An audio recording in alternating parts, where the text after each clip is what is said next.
ausente, se da cuenta que no todos los estudiantes son iguales. Nosotros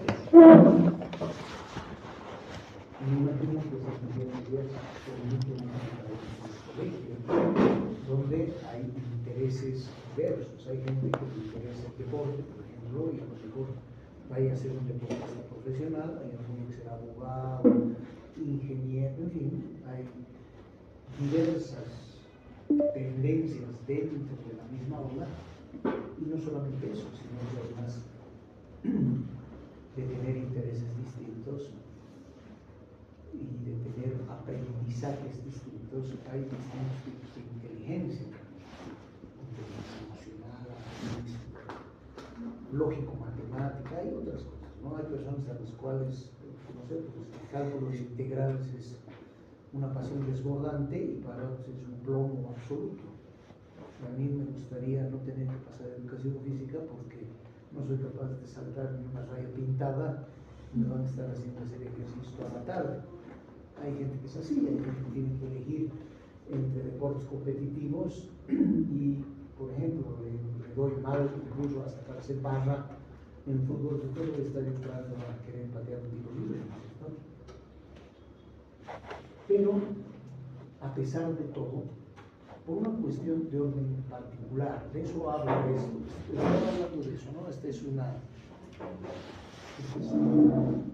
una peliculita que dura 2 horas y media casi.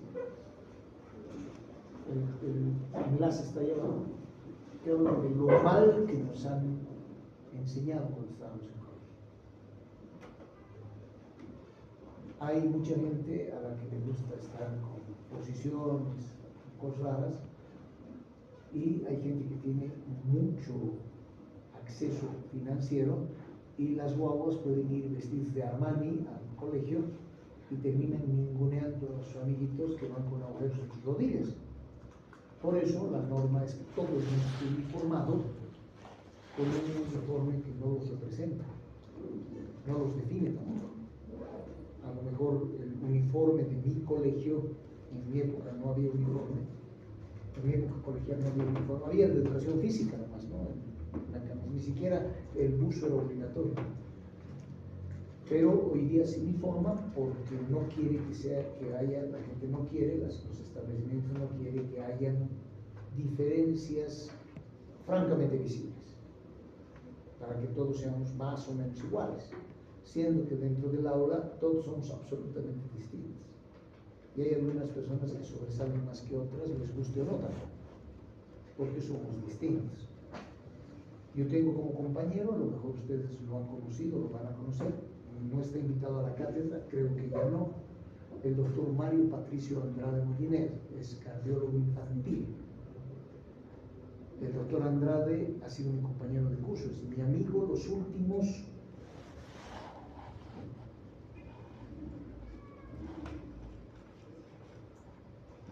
55 años.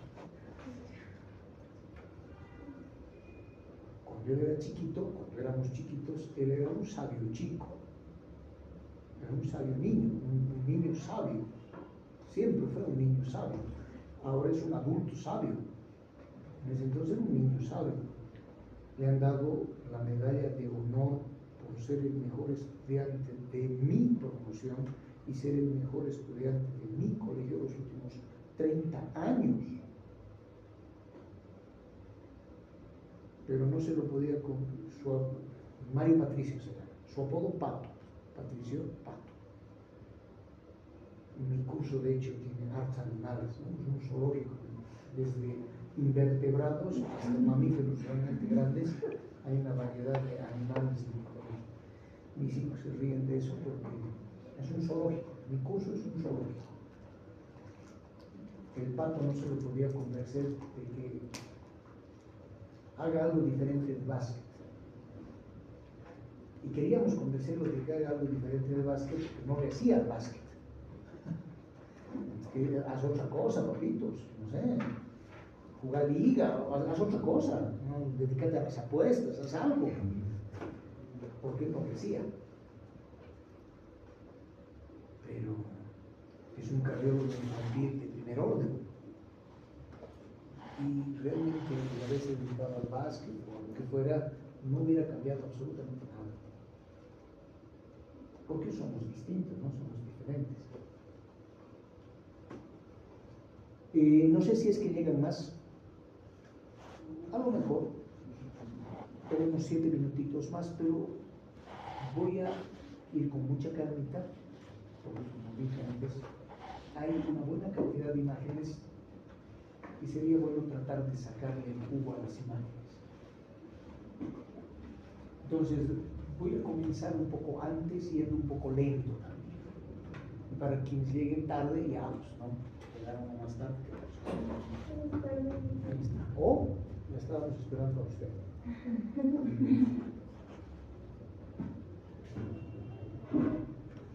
El tema de hoy es valvulopatías. Y dentro de las valvulopatías, valvulopatía mitral y tricuspide. Lo primero, deben tener en mente, todavía esto no es clase, ¿ya? Todavía esto es la previa. Es la previa. Deben tener en mente esta situación. Tenemos un corazón como estructura que tiene 4 válvulas divididas en 2 cavidades, en 4 cavidades distintas. 2 del lado derecho, 2 del lado izquierdo. En el izquierdo están la mitral y la aorta, en el derecho están la tricúspide y pulmonar. Sin embargo, el lado derecho trabaja con una presión menor. El lado izquierdo tiene una presión 10 veces superior al lado derecho. Aquí se manejan presiones de 120, 80, aquí se manejan presiones de 10, 5. Entonces las presiones son completamente distintas. La patología es básicamente la misma, los hallazgos son básicamente los mismos, pero la clínica auscultatoria es diferente porque lo de este lado se magnifica porque la presión que se maneja es mayor. A este lado se apaga un poco porque la presión es menor. Ejemplo, ponen ustedes un foco, todavía hay de esos, ponen ustedes un foco de 220 en un socket que es 110 y eso alumbra como vela de pueblo.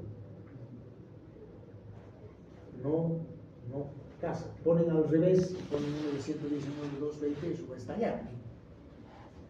Entonces, los juegos de presiones hacen que la clínica auscultatoria sea un poco diferente. Pase, a usted nomás la estábamos esperando. Gracias. Bien dicho eso también, ¿no? Pase. Bien.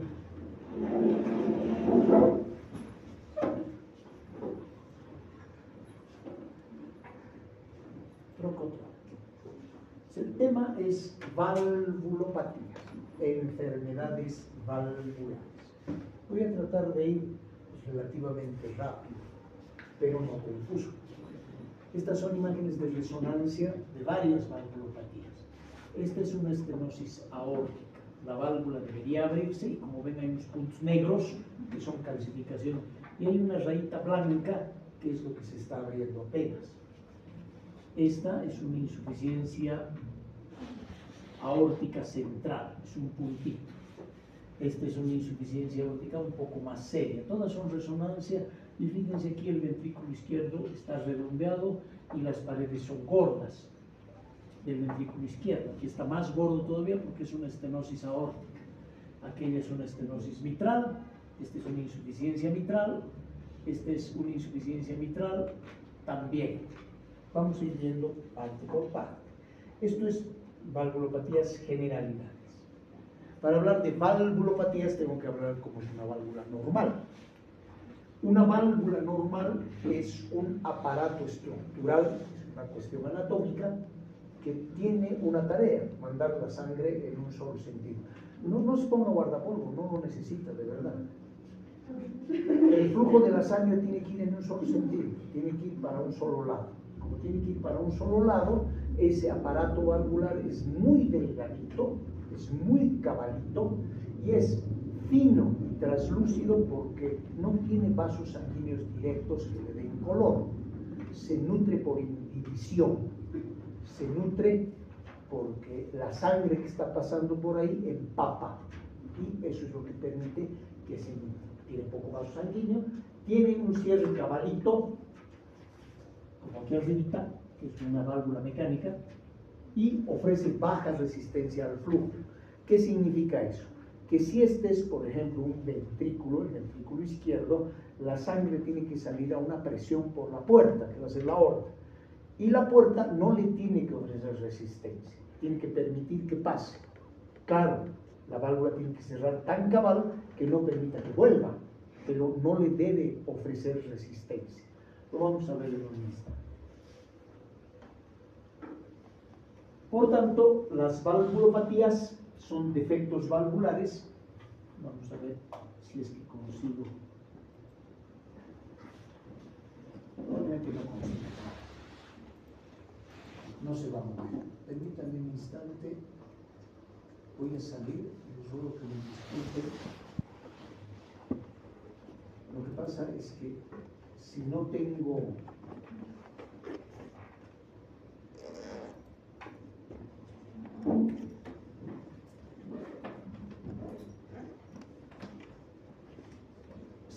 el enlace del video,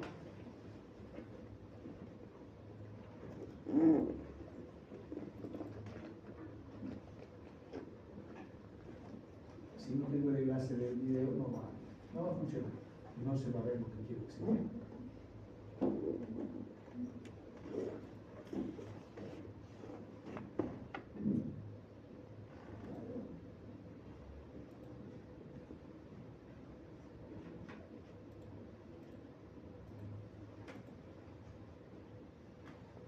Ahora sí. Las valvulopatías son defectos valvulares que van a producir o alteración en la forma de la válvula o van a dar alteración en la estructura valvular. Y el resultado de eso pueden ser tres cosas. Puede ser que la válvula esté tiesa, rígida, estenótica, puede que la válvula esté incompetente, insuficiencia, o pueden ser las dos cosas, doble lesión. Desde ese punto de vista puede haber una estrechez, obstrucción, estenosis, una incompetencia, insuficiencia, regurgitación, o puede haber la combinación de las dos cosas. Una literatura argentina de la década del 70 ha empezado a permitir que la gente interprete la doble lesión cuando se utilice el término enfermedad. Voy a poner un ejemplo. Vamos a suponer que un paciente tiene una doble lesión mitral, estenosis e insuficiencia, las dos cosas, o aórtica, estenosis e insuficiencia. Esta literatura registra la combinación de las dos cosas con el nombre de enfermedad. Cuando dice enfermedad mitral, es doble lesión mitral. Cuando dice enfermedad aórtica, es doble lesión aórtica. Cuando es insuficiencia nomás, insuficiencia nomás. No es común. Lo usual es que uno diga, se trata de un paciente con una valvulopatía del tipo de la doble lesión mitral. Parece un poco más claro, más concreto que estar diciendo enfermedad mitral. Pero bueno, esto es lo que hay. Las causas. Cuando yo estaba en el curso de ustedes, cosa que ha pasado alguna vez, me enseñaron que las enfermedades son de dos tipos, congénitas o adquiridas. Ahí mueren. Congénito nació con eso, adquirido nació sanito y se volvió enfermo después. Sin embargo, para la cuestión de valvulopatías se divide también en congénito y adquirido, esto es defecto congénito, pero en adquirido se divide en enfermedad reumática, que se llama postinflamatoria, en endocarditis, la destrucción de la válvula por un germen, y en degenerativo. Es decir, me voy volviendo viejo, mi cabello cambia de color, me salen lunares en las manos, arrugas en mi cara, me vuelvo más chiquitito, va mi cuerpo cambiando y al mismo tiempo mi válvula se va esclerosando. Pero es una patología diferente a la reumática o a la producida por endocarditis. Entonces, visto desde ese punto de vista, las etiologías son 4. 3 adquiridas, una congénita. La guava nació así en el congénito, no hay mucho que decir. Y en las otras es posinflamatoria o reumática, degenerativa o después de endocarditis. Es exactamente igual que los 3 mosqueteros, ¿no ven? Es ese esquema. Claro, las posibilidades son 4 y las posibles válvulas afectadas son 4: mitral, aórtica, pulmonar y tricuspide. Reumática o postinflamatoria, endocarditis infecciosa, defectos congénitos con los que la guagua nace o trastornos por el envejecimiento. ¿Esto de volverse viejo es realmente frecuente? Sí. Fíjense ustedes, este es un artículo de un dato, de un detalle: durabilidad a largo plazo de la cirugía que repara la válvula mitral con insuficiencia degenerativa. Entonces hay expertos en degenerativo, hay expertos en congénito, hay expertos en posinflamatorio. Este es de la revista portuguesa, el estado actual del tratamiento de la regurgitación valvular, por ejemplo, y hay publicaciones periódicas en las cuales se ve cuál es la metodología que se tiene que seguir en tal o cual caso. Este es una técnica de no reseccionar, una técnica conservadora de hacer manualidades, ¿no? De hacer cositas en las válvulas, es una miniaturización de la cirugía. La insuficiencia valvular se caracteriza porque el flujo de la sangre no es contenido por la cavidad donde llegó, se vuelve a la cavidad de la que previamente vino. Entonces aquí tenemos una imagen apical de 4 cámaras, aurículas arriba. Este chorro verde está volviendo del ventrículo izquierdo hacia la aurícula izquierda. Es una regurgitación. La sangre vuelve a la cavidad de la cual vino previamente. Retorno de la sangre. Y aquí tenemos 3 cámaras longitudinal, que es la imagen ecográfica. La aurícula izquierda está abajo, el ventrículo está aquí arriba y la salida es hacia la aorta. Y por este chorrito la sangre está volviendo a la cavidad que la tenía antes, el ventrículo izquierdo. Insuficiencia aórtica. Y la estenosis es una obstrucción al flujo de salida. Hay un defecto valvular con resistencia, la sangre tiene cierta incomodidad para pasar. Esta es una válvula aórtica vista desde el tubo aórtico, no está vista la válvula desde el ventrículo, está vista desde el tubo aórtico. Este agujerito es el seno de Valsalva coronariano derecho, y esta válvula que debería abrir redondo está abriendo triangular. Y está abriendo triangular porque tiene los bordes comisurales fijados, y al estar fijo la sangre no sale como debiera salir. Entonces se crea una resistencia que está impidiendo la salida de la sangre. Una estenosis. El datazo clínico, el soplo. ¿Cuál es la enfermedad que ha tenido? Van a escucharlo muchas veces. Cuando era chiquito mi hijo tenía soplo. El soplo no es una enfermedad, el soplo es un sonido, es un ruido que hace la sangre. La expresión semiológica propia de las valvulopatías, aunque no exclusiva de las valvulopatías, es el soplo. Normalmente el flujo es laminar, la sangre sale en laminita, pero si hay un agujerito chiquitito o la sangre está volviendo a través de una regurgitación, se pierde la laminaridad de la sangre, y al perderse la laminaridad se genera turbulencia, y al generar turbulencia se produce la estetoacústica del soplo, que es un ruido soplante entre el primer y el segundo ruido.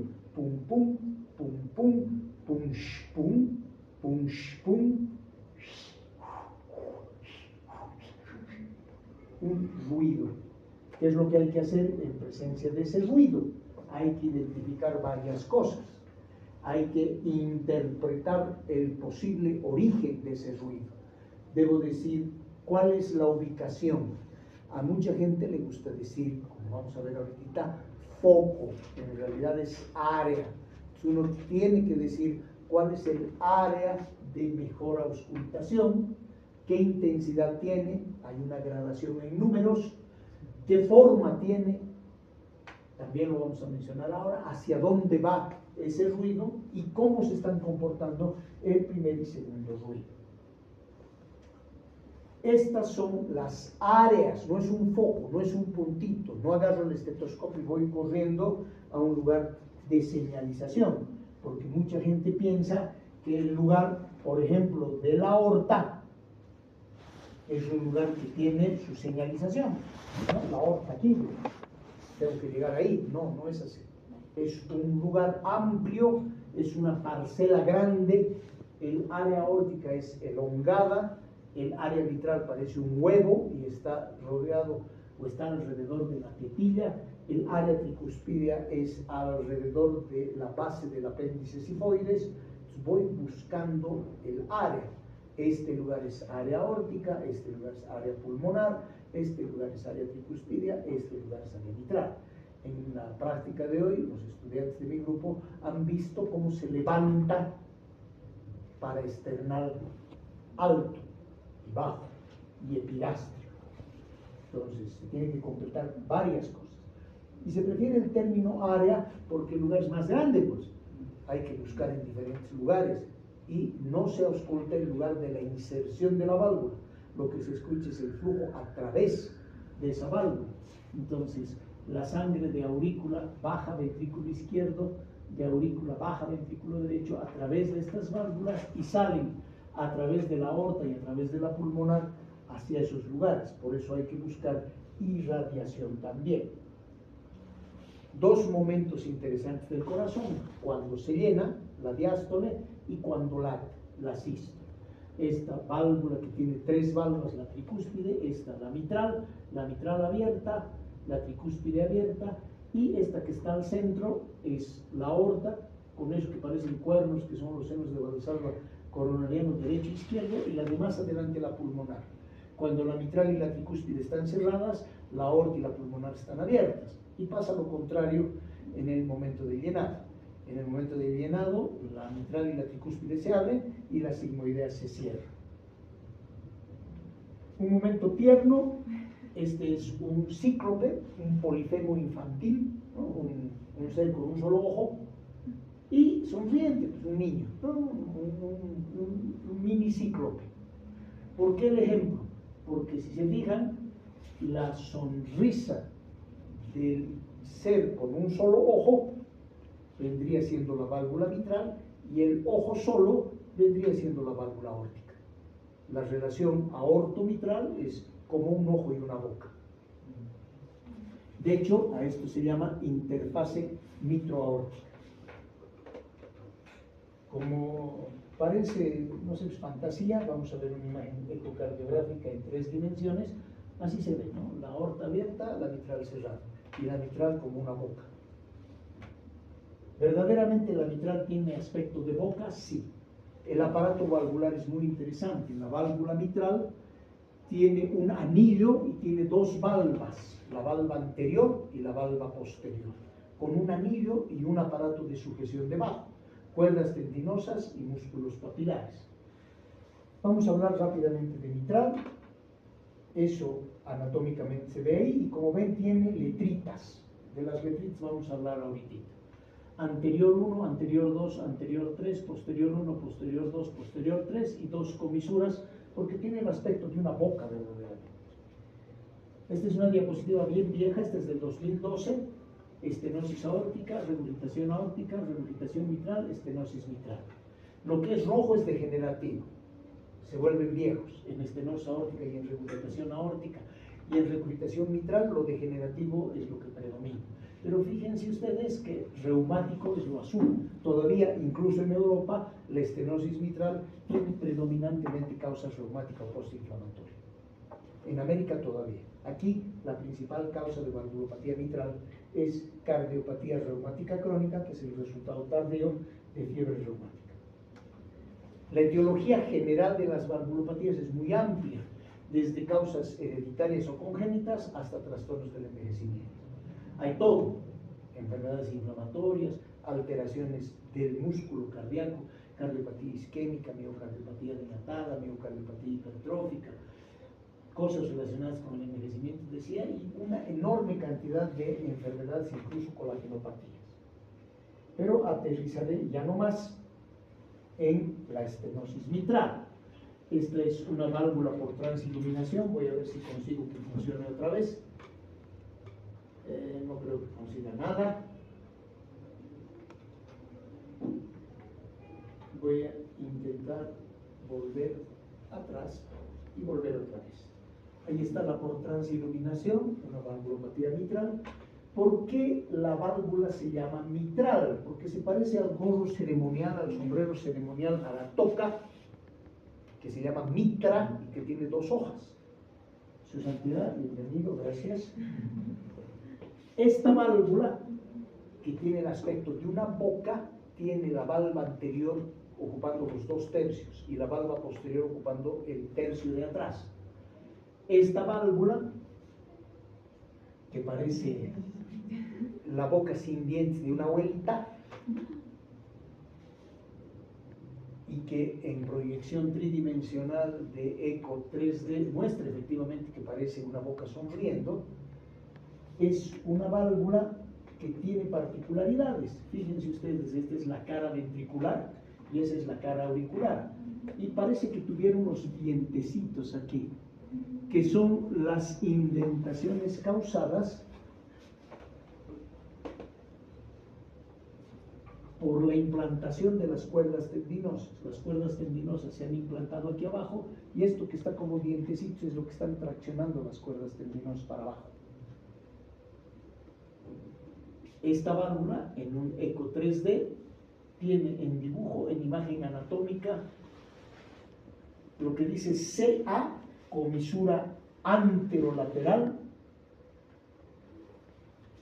CP, comisura posterior o posteromedial, porque la boca, la válvula mitral, es así, está ladeadita así. Esta comisura es anterior y hacia el medio, anteromedial, y esta está atrás y al lateral, posterolateral. Y los segmentos anterior 1, anterior 2, anterior 3, posterior 1, posterior 2, posterior 3 sirven como referencia topográfica para la intervención quirúrgica. Quienes hacen eco, quienes hacemos eco, solemos decir, para orientación al cirujano, hay una calcificación entre anterior 1, posterior 1 con severo compromiso comisural. El problema está allá y hay que operar allá. Es una nomenclatura que trata de llevarnos a una evaluación de este aparato valvular anterior y posterior, que tiene músculos papilares y cuerdas tendinosas y que nos permite con equipos de ecocardiografía llegar a definir exactamente la forma y el lugar donde va a estar colocada la válvula nueva, o vamos a tener que hacer trabajo con esa válvula. En representación imágenes, la boca está al medio, a las 12 la aorta, el tabique interauricular a las 3 y la orejuela de la aurícula izquierda a las 9, la pared posterior del corazón a las 6. Esto es para imagen topográfica para que sepamos. Vamos a hacer un viaje al interior entrando dentro de la aurícula a partir de venas pulmonares.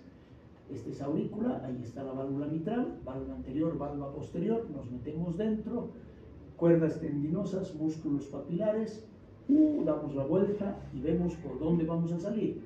La aorta al fondo y vamos a salir bordeando la válvula anterior de la válvula mitral. Esta es la válvula anterior, esta es la posterior, y al salir bordeamos la anterior y salimos hacia circulación por aorta. Una imagen un poco más esquemática, digamos, si es que termino dándole la gana de avanzar. Ahí está la interfase mitroaórtica, cuerdas tendinosas, músculos papilares. Lo interesante de esta válvula es que el 3D tiene el aspecto de una papita frita Pringle. Este es espacio publicitario no pagado. Tiene una forma en silla de montar. De hecho, la forma que tiene esta válvula se llama paraboloide hiperbólico y tiene una enorme cantidad de teoría en la apertura y el cierre de esta válvula. Hay serios inconvenientes con ecuaciones que trata uno de evaluar para reformular la estructura y la reparación de la válvula. Es un poco más complicado que solamente verme cambiar. Tiene el aspecto del techo de la piscina olímpica de Alto Brajes, el paraboloide hiperbólico, y para que ustedes se den cuenta de lo difícil que es tratar de reparar y manufacturar una estructura viva que tiene una forma geométrica difícil, pues ahí tienen una visión a vuelo de pájaro que ojalá quiera funcionar, parece que no. Ojalá siquiera a partir del aire cómo tiene que verse una válvula mitral desde arriba. Hay imágenes laterales también de vista de televélico verde, pero no debemos olvidarnos que esta válvula con cuerdas terminosas y con músculos papilares es algo que cuando lo vemos en serio pues tiene color y tiene más diferencias que similitudes a lo que vemos en la pantalla. Esta es, ojalá, de la imagen, la cara desde la vista del cirujano. Esta es la cara auricular, estamos viendo desde la aurícula, y esta es la válvula vista desde el ventrículo, vista desde abajo. ¿Qué es lo que pasa con una válvula que se va cerrando? Una válvula mitral normalmente tiene 4 centímetros cuadrados de tamaño. 4. No va a haber nada hemodinámicamente significativo hasta que eso esté casi en la mitad, es decir, entre 1.5, 2.5 centímetros cuadrados, que se conoce como estenosis mitral. Solo va a haber síntomas durante el esfuerzo cuando la válvula esté alrededor de una cuarta parte de su tamaño. O sea, ojo, atención, va a haber clínica cuando la estenosis sea moderada. Y cuando el área valvular está por debajo de 1 centímetro, lo vamos a ver en gráfico ahorita, cuando está por debajo de 1 centímetro, ahí hay estenosis mitral severa y la clínica es pues, florida. Pero antes de eso es muy difícil. Es posible que sea más chiquita todavía y se llama estenosis mitral crítica, cuando es más pequeñita de medio centímetro cuadrado. Entonces aquí tenemos una válvula estirada completamente. Vamos a suponer que esta válvula es un redondo y este círculo lo vamos a dividir en 4. Se empieza a tener clínica cuando es un cuarto nomás el que está abriendo, todo lo demás está cerrado. Entonces hay un lapso muy largo en el cual clínicamente es asintomático. La etiología en nuestro medio, lo más frecuente, la enfermedad valvular reumática, puede ser congénita. Cada vez quienes vemos adultos vemos menos eso, se diagnostica mucho más temprano, lo ven los cardiólogos infantiles. Degenerativa, la gente se va volviendo quinto, y generalmente hay coexistencia de una valvulopatía con otra, generalmente mitroaórtico. Es muy difícil que sea pura, pues el mitroaórtico. La etiología es muy variada en los adultos. Vamos a ver esta imagen que ojalá esté en movimiento. Sí, es una enfermedad oncológica. Allá hay una bola y aquí hay otra que está entrando hacia el interior. Es una neoplasia glandular asentada en la valva anterior de la válvula mitral. En general, como etiología, lo más común en el medio es la valvulopatía reumática. Nosotros los que vemos adultos vemos menos frecuentemente los congénitos, y hay otras causas, ¿no? La enfermedad de Pompe, la enfermedad de Gaucher, enfermedades reumatológicas por depósito de inmunocomplejos, lupus, enfermedades autoinmunitarias, mucopolisacaridosis, síndrome carcinoide, fibroelastosis endomiocárdica, muchas patologías que pueden llevar a una estenosis valvular. En relación a la clínica, la frecuencia es mayor en mujeres en una relación 3:1, no es exclusivo, pero es más frecuente en mujeres. La disnea, que los atrevidos por alguna razón que yo ignoro le dicen disnea, pero en realidad es disnea. La disnea es lo más común en el 70% de los casos, por aumento de la presión intracavitaria y aumento de la presión de enclavamiento pulmonar. La hemoptisis, lo vamos a ver ahorita en una mini fisiopatología, y la ronquera, que es la compresión del nervio laríngeo recurrente. Eso se escucha frecuentemente. ¿Cómo se escucha? Se escucha así. Como si fueran los Transformers los que están hablando, es una disfonía bitonal. La persona tiene dos tonos para hablar. Es por compresión del nervio laríngeo recurrente. Vamos a la fisiopatología rapidita. Esta imagen, lo prometo, la vamos a volver a ver en la última clase que tienen conmigo, que es coro pulmonar y crónico. Eso de la última también es bien pretencioso, ¿no? La siguiente, que son dos clases. ¿Qué es lo que pasa? Hay una obstrucción a la salida de la aurícula hacia el ventrículo. La válvula está estenosada, aumenta la presión intracavitaria dentro de la aurícula izquierda, sobrecarga de volumen dentro de esa aurícula, dilatación de esa aurícula, arritmia de esa aurícula, fibrilación auricular, y la fibrilación auricular, accidente cerebrovascular, por un lado. Y esta dilatación va a hacer que el llenado del ventrículo izquierdo sea menor, porque menos sangre está pasando. Y al pasar menos sangre, el gasto cardíaco cae, la perfusión tisular distal cae, el paciente empieza a tener disnea de esfuerzo, hay hipoxia, edema intersticial, edema agudo del pulmón, hipertensión arterial pulmonar, dilatación del anillo pulmonar, insuficiencia pulmonar, sobrecarga de presión del ventrículo derecho, hipertrofia y dilatación, uno, otro, los dos, dilatación del anillo tricuspidio, insuficiencia tricuspidia, insuficiencia cardíaca. ¿No? Una valvulopatía izquierda se volvió con repercusión derecha.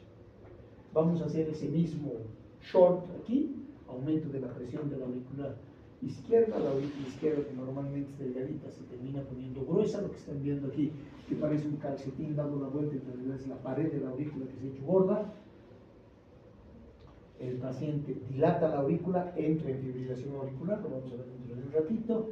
Hay elevación de la presión de venas y capilares pulmonares, y el paciente hace extravasación de líquido hacia el espacio intersticial y se pasan glóbulos rojos más, diapedesis de glóbulos rojos, que termina dando una coloración particular al pulmón y al rostro de las personas. Por hemocromatosis, el paciente empieza a tener hipoxia alveolo capilar y empiezan a pintarse las chapitas, que los atrevidos le dicen facies mitral. Vamos a ver ahorita varios ejemplitos de pacientes con esa facies que tienen muchos colores. El paciente hace un edema intersticial, edema agudo de pulmón cardiogénico, y eso termina con hemoptóricos o hemoptisis franca. Eso lleva a hipertensión arterial pulmonar, y eso a falla ventricular derecha, un izquierdo que se volvió derecho.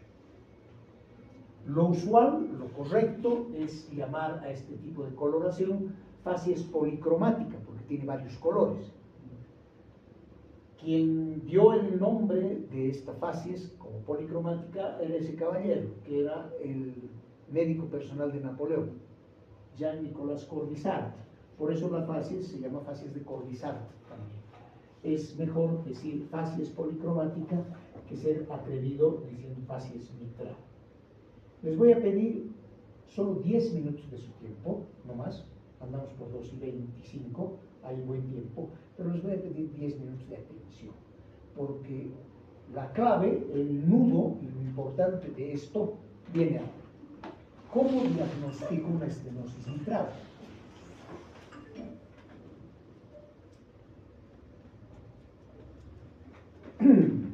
Perdón, disculpe.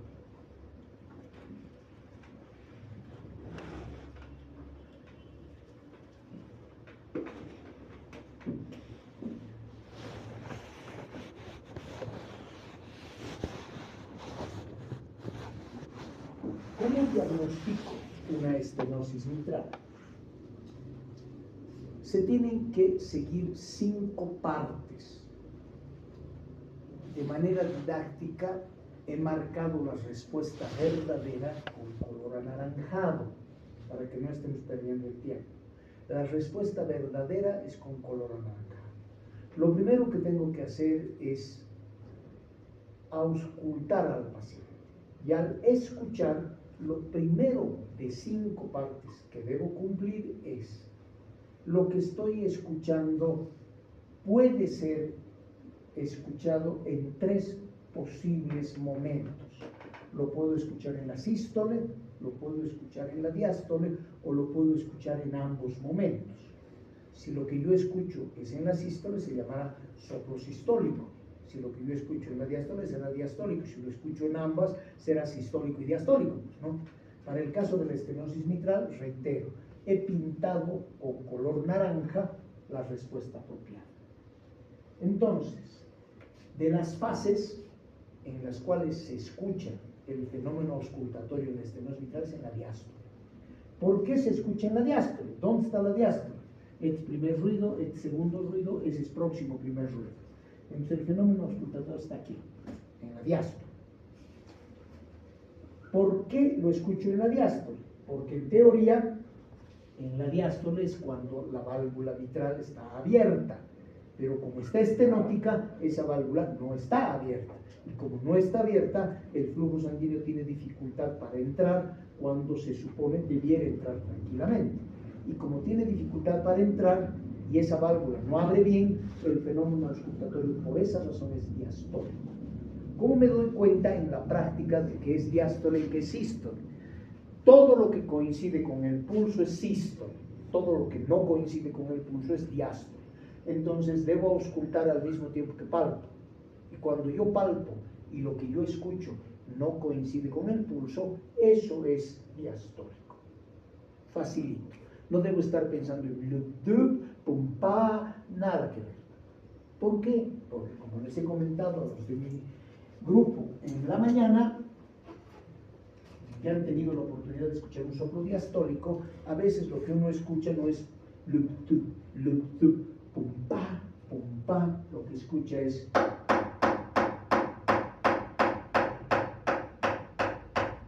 y ahí no hay ningún lup. Por eso debo tomar obligatoriamente el pulso cada vez que ausculto. El fenómeno auscultatorio en este caso es diastólico. Lo segundo, a lo mejor ustedes no están preparados para lo segundo, es cierto.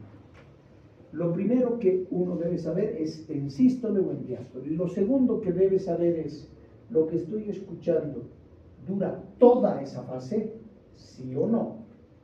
A veces uno está queriendo, pues no sé, postularse a categoría campeón, siendo un polluelo apenas, ¿no? No es un gallo de pelea, es un pollito que difícilmente encuentra cuál es la sístole, qué cosa va a estar encontrando fases.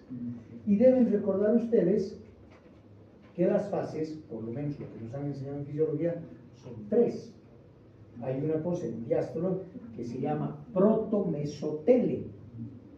Y por lo que están viendo, no es holo diastólico ni pan diastólico.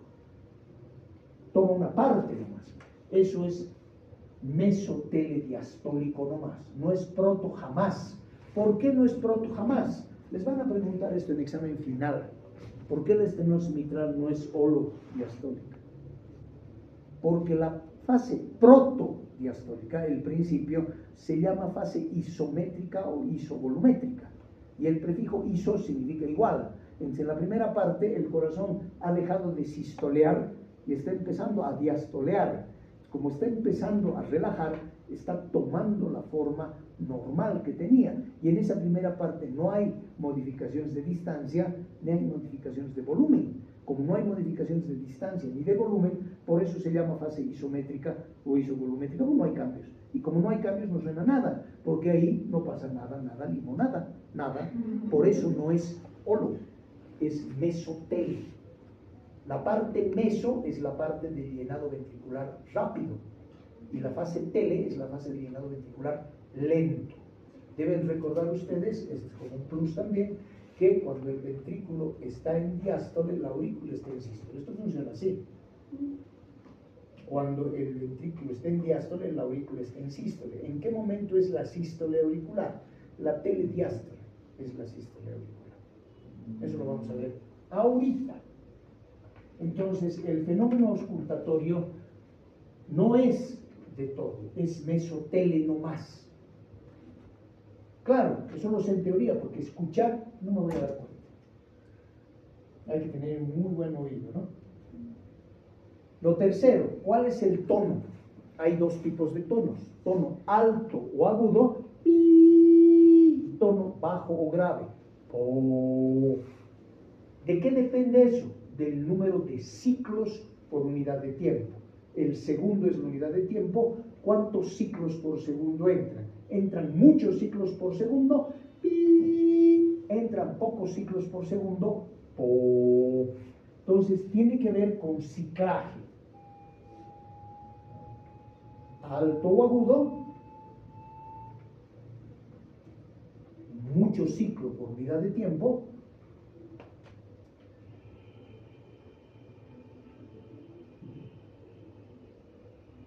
Bajo. Poco ciclo por unidad de tiempo. Entonces, el soplo mesotelediastólico es de tono grave o bajo. Eso suena.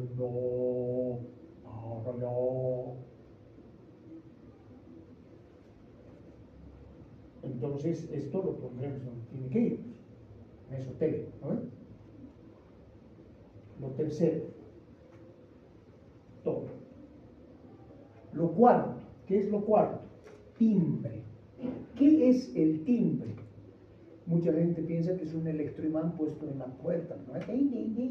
No. Hay algunos yojallas y salen rajando. Hay de esos. No, el timbre es una cualidad del sonido, eso dice la Wikipedia. Es una cualidad que caracteriza el sonido. Cada sonido tiene su cualidad, me explico. Vamos a suponer que vamos a interpretar el cumpleaños feliz en piano. Tin, tin, tin, tin, tin, la misma secuencia de notas. Vamos a suponer que lo interpretamos en violín. La misma secuencia de notas. Los dos instrumentos de cuerda, piano y violín. Uno puede darse cuenta, lo que estamos escuchando es piano, lo que estamos escuchando es violín. Uno se da cuenta porque cada instrumento tiene su timbre, tiene una cualidad específica que lo hace solo eso. Hay gente que se da cuenta mucho más rápido y dice, lo que estás escuchando parece piano, pero es órgano electrónico. Porque uno puede darse cuenta porque tiene capacidad de agarrar timbres, que es lo que se conoce como número de semitonos agregados al tono fundamental. El tono fundamental es bajo y el timbre es algo que siempre debe ser un ejemplo, porque nos debe dar referencia de lo que estamos hablando. Entonces, el timbre siempre tiene que ser un ejemplo, siempre. En el caso de la estenosis mitral, ¿a qué cosa se parece ese soplo mesotelediastólico de tono grave o bajo? ¿A qué se parece?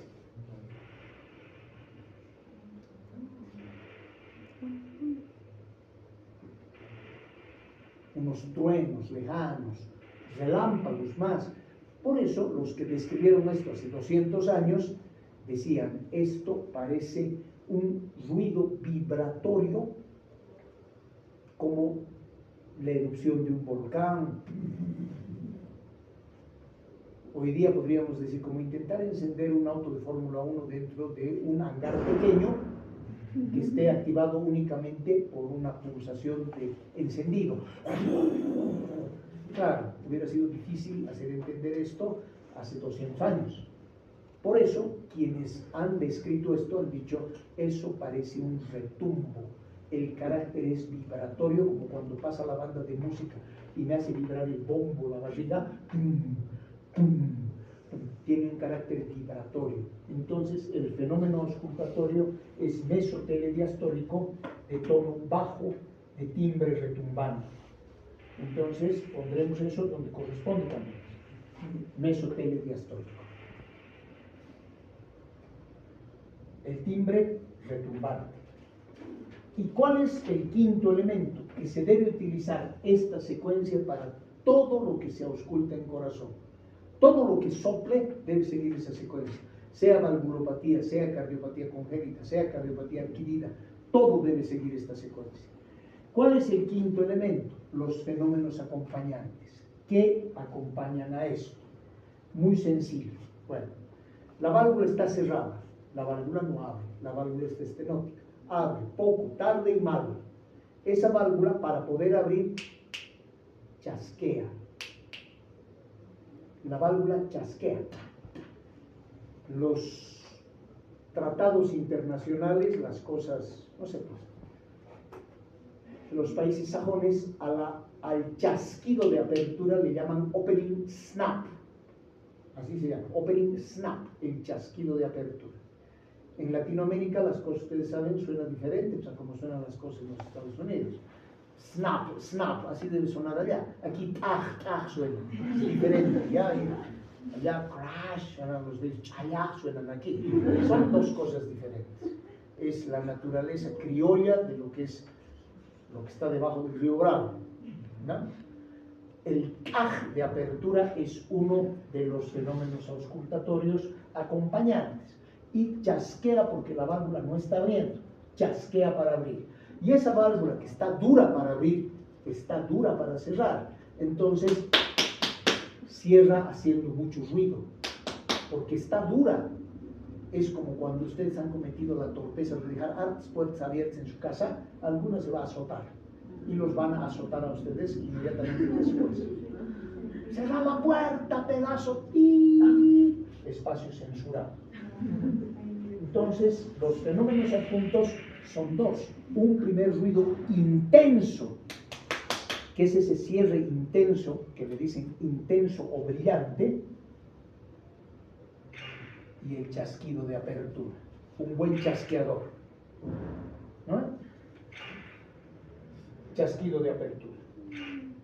Esto, como fenómenos adjuntos, tiene un primer ruido intenso o brillante. Vamos. Primer ruido intenso, brillante y un chasquido de apertura. Entonces, resumiendo hasta aquí, hay un soplo meso-telediastólico de tono bajo, de timbre retumbante, con chasquido de apertura y primer ruido intenso o brillante. Está fácil, ¿no? Todos los elementos. Esto fue descrito por un caballero de nombre Louis Paul Durossiez. Y este caballero creó lo que se conoce como el ritmo de Durossiez, y a ustedes les han enseñado como el sufut-tatá. Este es el sufut-tatá. ¿No se escucha bien? ¿No tengo parlantito? No se oye nada.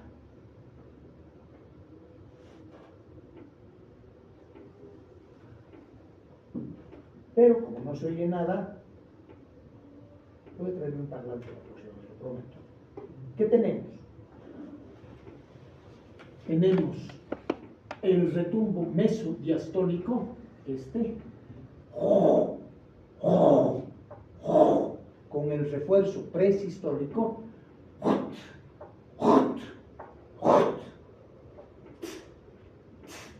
el primer ruido intenso brillante, ta, el segundo ruido, ta, el chasquido de apertura.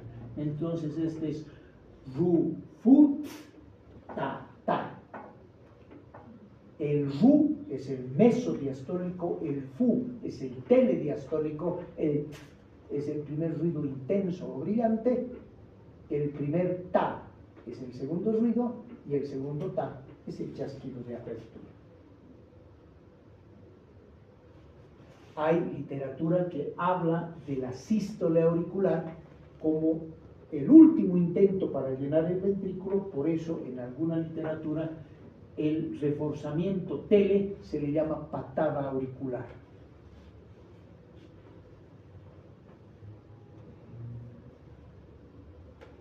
El ta, el segundo ruido y el chasquido de apertura.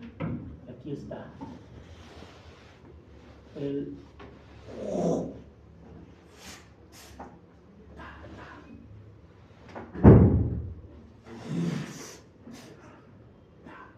rufutata. Vamos a ver un videito de esto mismo.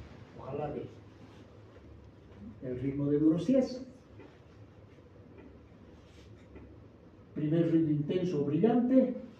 Segundo ruido, chasquido de apertura. Soplo mesotele. Con sístole limpia. Siempre se escucha, no siempre. Todos podemos oír, no todos. Un recordatorio más, la sístole está limpia, el RU es el mesodiastólico, el FUT es la patada auricular o el reforzamiento tele, el primer ruido intenso o brillante, el segundo ruido y el chasquido de apertura, que son el ta, ta. Esto en fonocardiografía se ve así. El retumbo, ru, fu, ta, ta. Segundo ruido, chasquido de apertura. El ru, fu, ta, ta no lo oyen todos, el primer ruido. ¿Por qué no lo oímos todos? Porque todos tenemos una curva logarítmica del audiograma humano. Algunos oyen mejor, otros peor, ¿no? Un resumen resumido: hay una estenosis, la posibilidad de formación de un coágulo, llenado ventricular disminuido, congestión pulmonar, edema, extravasación de glóbulos rojos, diapedesis de estos, hipertensión venocapilar pulmonar, hipertensión arterial pulmonar, crecimiento del ventrículo derecho, falla cardíaca derecha a partir de una valvulopatía izquierda. Electrocardiográficamente, ¿qué vamos a ver? Crecimiento auricular izquierdo, desvío del eje del corazón a la derecha por hipertensión pulmonar, crecimiento del ventrículo derecho, y finalmente fibrilación auricular. Al principio van a ver acá dos ondas P anchas y bimodales, tienen dos modos. Eso es lo que se ve en lo que es crecimiento auricular izquierdo. Cuando esto llega al extremo, el paciente entra en fibrilación auricular. ¿Por qué se caracteriza la fibrilación auricular? Les han debido decir por presencia de ondas F minúsculas. Mentira. Se caracteriza por ausencia de onda P, no hay onda P, y lo que hay es irregularidad de los ciclos. Esa es la característica de la fibrilación auricular. Veamos una fibrilación auricular. Así es como se ve una fibrilación auricular. Las aurículas a lo suyo, el ventrículo a una frecuencia más bajita, a otra cosa mariposa. ¿Y cómo se ve eléctricamente eso? Así, ausencia de onda P, pero a mí me parece que esta es la P. No, no es. No hay onda P. A mí me parece que esta es la P. No es. Hay ausencia de onda P e irregularidad de los ciclos. Ese es el resultado de estimulación, válgame Dios, de estimulación eléctrica arriba a una frecuencia distinta a la de abajo. ¿Cómo clínicamente me doy cuenta que ese paciente está en fibrilación auricular? A lo mejor han tenido ustedes oportunidad de ver a un europeo bailando, un extranjero, europeo mejor, bailando música nacional. Un desastre, ¿no es cierto? Un desastre. No hay que verlo, porque yo más me voy a confundir. No hay que verlo. Esa falta total de ritmicidad es lo que visualmente es lo que les acabo de decir, a lo que auscultatoriamente es una fibrilación auricular. ¿Cómo es? Así.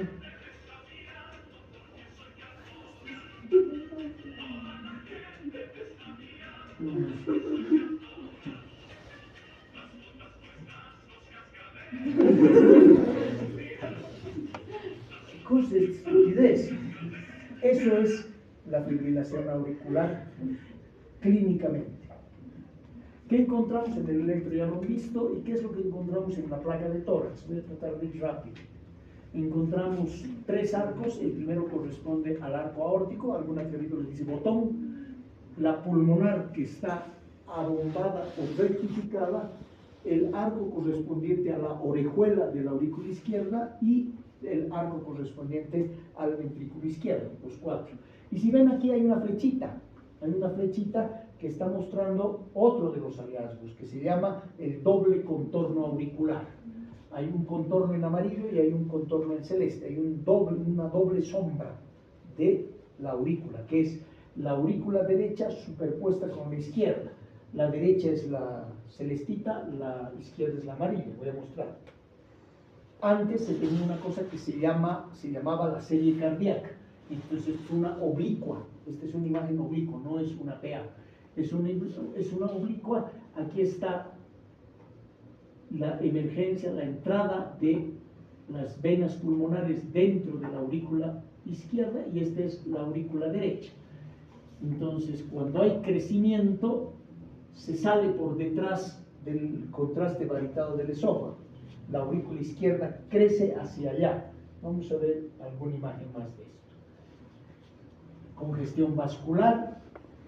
Aquí tenemos el doble contorno auricular, uno aquí y otro un poco más aquí adentro, y allá lo importante, el arco aórtico, la rectificación de la pulmonar y el chichón de la orejuela de la aurícula izquierda. Vamos a ver una mejor. Arco aórtico, convexidad de la pulmonar, orejuela, ventrículo izquierdo, doble contorno auricular. Un contorno por aquí y otro por aquí afuera. Ahí está en zoom.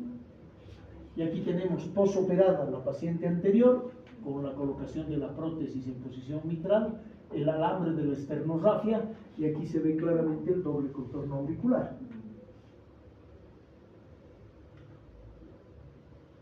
Ahí está. ¿Por qué se produce ese doble contorno auricular? Porque la aurícula izquierda crece hacia los dos lados.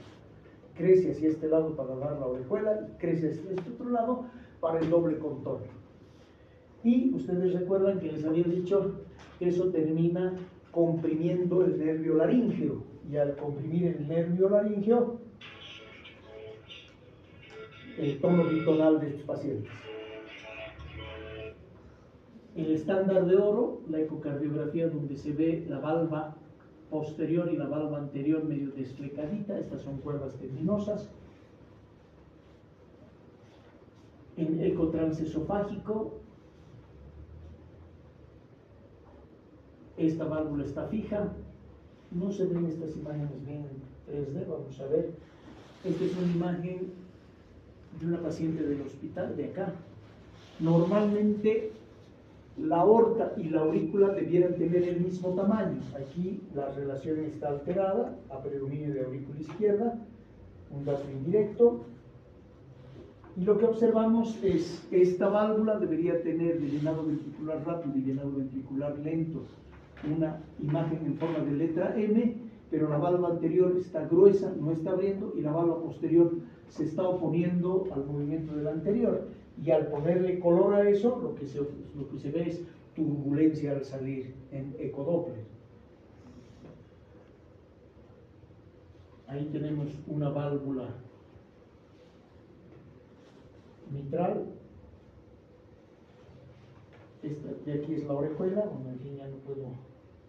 Y esta es una válvula mitral estenosada y calcificada con un área muy chiquitita.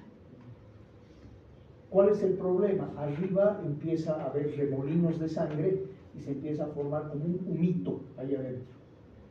Ese humo, smoke, es lo que va a llevar a coagulación y a la formación de esos émbolos. Válgame Dios. Aquí está el coágulo formado y ahí está el smoke. Y este es el movimiento de la válvula mitral, que se llama movimiento en domo. Este movimiento en domo o en palo de golf o en palo de hockey, ahí está el palo de hockey, tiene esta forma, que es deformidad al movimiento de la apertura de la válvula. Hoy, ojalá esté bien, aquí está, tenemos la posibilidad de ver dentro de la orejuela y podemos dar la vuelta con los equipos de última generación de eco, lo podemos dar la vuelta completamente y ahí está la válvula desde la cara ventricular. Estos dos puntitos son los músculos papilares. Se puede hacer esto, ¿no? Tenemos un equipo que hace esto, pero que lamentablemente no ha tenido mantenimiento y se terminó echando a perder, cosas de los hospitales públicos. Entonces tenemos áreas valvulares menores a 5, 0,35, áreas valvulares críticas. ¿Qué hacemos? En la estenosis mitral hacemos seguimiento mientras no haya clínica, podemos hacer valvuloplastía, que es manufactura, o sustitución valvular. Hay varios criterios que hablan acerca de qué se hace en enfermedades valvulares. Aquel es 2017, este es 2021, este es 2024. Cada vez hay actualizaciones sobre las válvulas. ¿Qué es lo que se hace? Tratar de evitar el consumo de sal. Se puede, en caso de arritmia, utilizar digoxina o betabloqueantes, prevenir la endocarditis, prevenir la formación de coágulos, anticoagular y cambiar la válvula. ¿Cómo se es conservador? Utilizando uno de estos dispositivos que se llama balón de Inove. El balón de Inove es este globito, ahí arriba está, se atraviesa con una cánula rígida del tabique interauricular, se entra con un alambre guía, se mete dentro del ventrículo, se infla uno de los globitos, se lo infla en cavidad ventricular y el otro se lo infla en cavidad auricular y a la mala se rompe la válvula. Es una estenosis, la convertimos en insuficiencia. ¿Qué hemos ganado? Tiempo para hacer una sustitución valvular. Se ve como en la vida real, ahí está la punción transeptal, por acá se está subiendo el catéter, se llega a tocar la pared interauricular, el tabique interauricular, toc, toc, toc.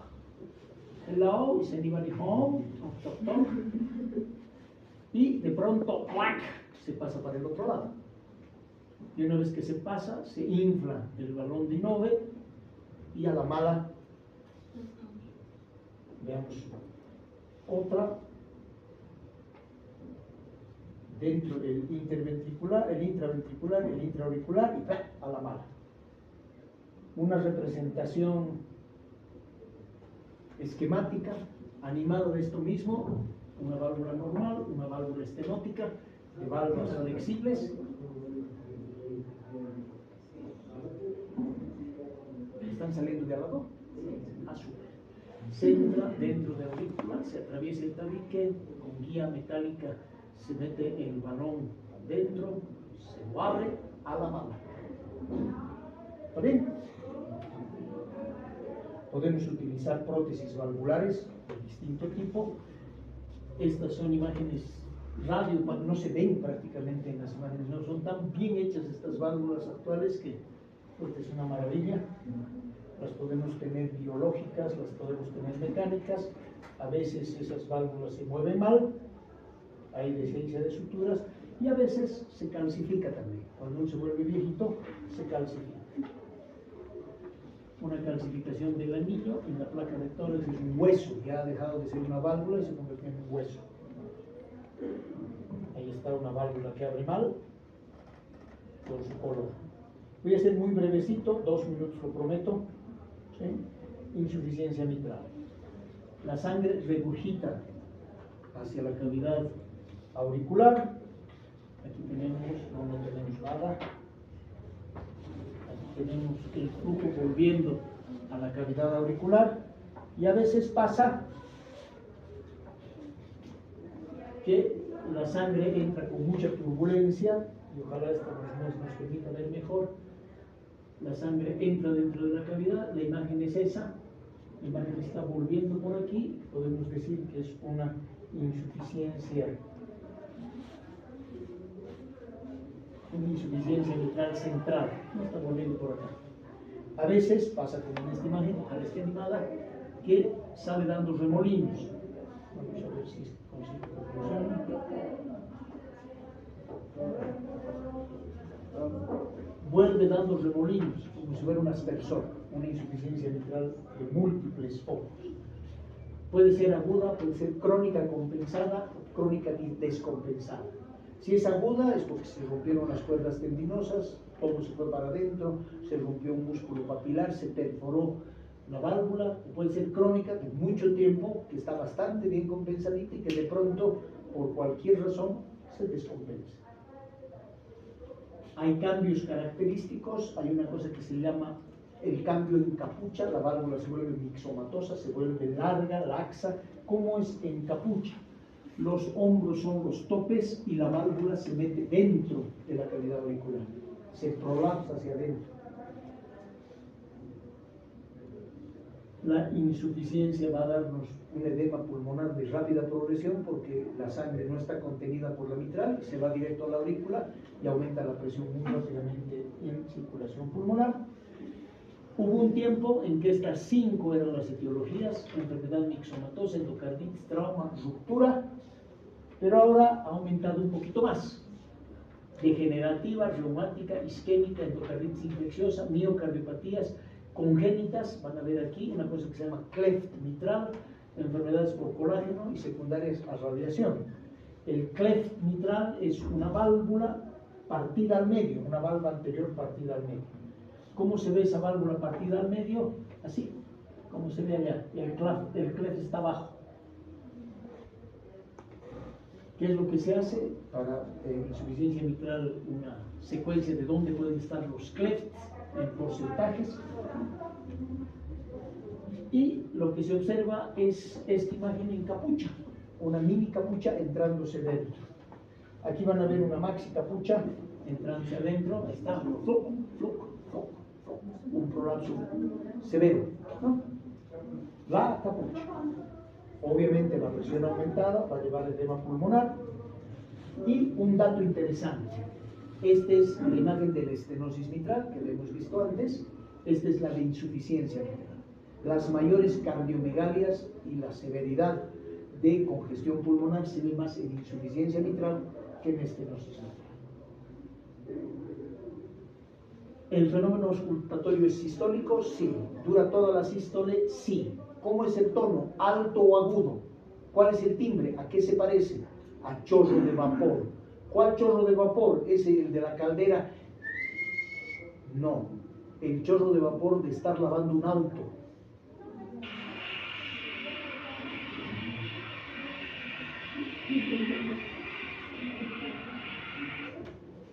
Y los fenómenos adjuntos. ¿Cuáles son los fenómenos adjuntos? El flujo se va para atrás. Entonces el soplo está irradiado al hueco axilar o espacio interescápulo vertebral. Soplo pansistólico de tono alto. No puede uno confundir con y cuando uno escucha las dos cosas, doble lesión mitral. El fenómeno auscultatorio irradiado a hueco axilar. ¿Qué es lo que se ve? Crecimiento auricular izquierdo, fibrilación auricular, crecimiento del ventrículo izquierdo por sobrecarga diastólica, y lo que se ve es un chorrito que vuelve, el agujerito es este, está volviendo el flujo sanguíneo y se está pegando a la pared de la aurícula, el flujo verde está pegándose a la pared. A ese fenómeno se le llama fenómeno de Coanda. ¿Por qué se da? Porque todo lo que tiene que ver con líquido se pega periféricamente siempre. Por eso la insuficiencia, igual que en esa cucharita, regurgita. Voy a terminar en 2 diapositivas, lo prometo. ¿Qué es lo que hay que hacer? En insuficiencia hay que evaluar cada cierto tiempo, hay que reparar la válvula o sustituirla, tratamiento médico, tratamiento quirúrgico. Este profesor don Alan Carpentier propuso algo que se llamó la reestructuración. Él es francés, está viejito, está vivo todavía. Y ratificando una película que para el 72 estaba de moda, que se llama Contacto en Francia, Conexión Francesa, el profesor Carpentier, Alain Carpentier, hizo la corrección francesa. Y la corrección francesa, en concordancia con lo de la película, porque es más o menos de la misma época, es del 83, 10 años después, es colocar un anillo y corregir manualmente, es decir, hacer manufactura chiquita allá adentro. Unas imágenes. Se pone un anillo para devolverle la forma difícil que tiene la válvula y se hace artesanía, pues ahí adentro, ¿no? Claro, las alacitas. Claro, se puede poner anillo abierto o anillo cerrado. Hay anillos de posición mitral, hay anillos tricuspídeos en 3D que se pueden remodelar. Vamos a ver si aquí aparece algo. Esta es una reparación de la válvula. Lamentablemente no puedo adelantarla. No lo puedo hacer más rápido. Entonces se quitan pedazos, se cosen lo que se tiene que coser y se deja colocar un anillo. Es una cirugía de reparación valvular para evitar la insuficiencia. Se mide, porque no se deben tocar las prótesis con las manos, se mide, ese es un 28, 2.8 centímetros, y se coloca el anillo, se coloca la válvula y el anillo, tiene un aplicador, se manda con el aplicador, se jalan los hilos, se la deja colocada en su lugar, se hacen los nudos a distancia, se corta, ponen el anillo y nos vamos a casita. Estamos hablando de unas 4 horas más o menos de cirugía. Ahí está la válvula puesta en su lugar. Bueno, vamos a lo nuestro. Entonces, ahí está el anillo, la prótesis colocada, pero no solamente se hace eso, se hacen cirugías en P, cirugías en Y, con o sin anillo, se hace cirugía de reparación de las valvas, de las cuerdas tendinosas, se ponen cuerdas tendinosas. Aquí hay una imagen de reparación de las cuerdas tendinosas. Es muy difícil colocar el anillo y lo que se está haciendo ahora es utilizar un clip, como el de los cuadernos para agarrar el papel, un clip para cerrar la mitral. La válvula está funcionando mal. La válvula. Este es un clip mitral. Ahí hay una regurgitación. Aquí hay una capuchita. Está regurgitando la sangre. Esta es la capucha. Esta es una sin capucha, una regurgitación mitral funcional. Esta es una patológica. La sangre está volviendo a la aurícula y se hace lo mismo que se hacía en otra. Se entra por la pierna. Este es el clip, se nos cierra el clip. Como es clip para mitral, se llama mitra clip.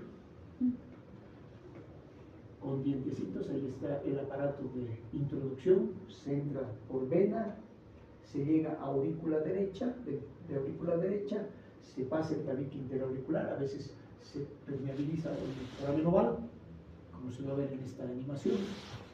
Se permeabiliza, ahí está el foramen oval.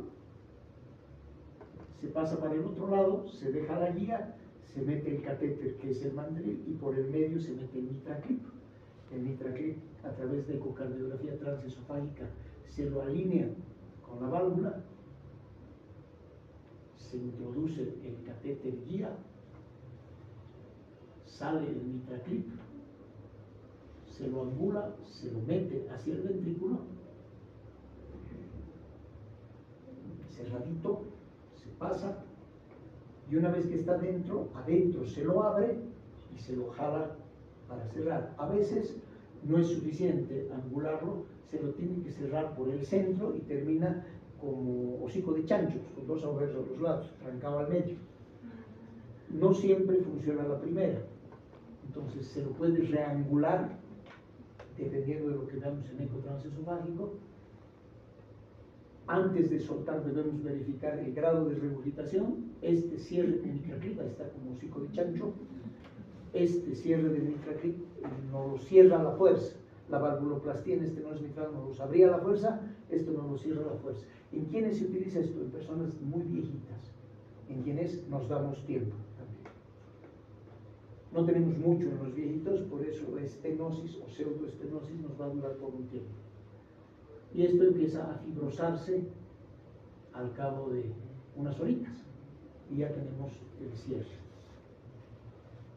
Aquí está la imagen del mitraclip en el centro. Aquí tenemos la imagen ecográfica del clip en apical 4 cámaras, en 3 cámaras que vamos a ver notado aquí. Esta es la imagen del clip. Esta es la imagen esquemática de dónde se tiene que poner el clip. Esta es la imagen en movimiento.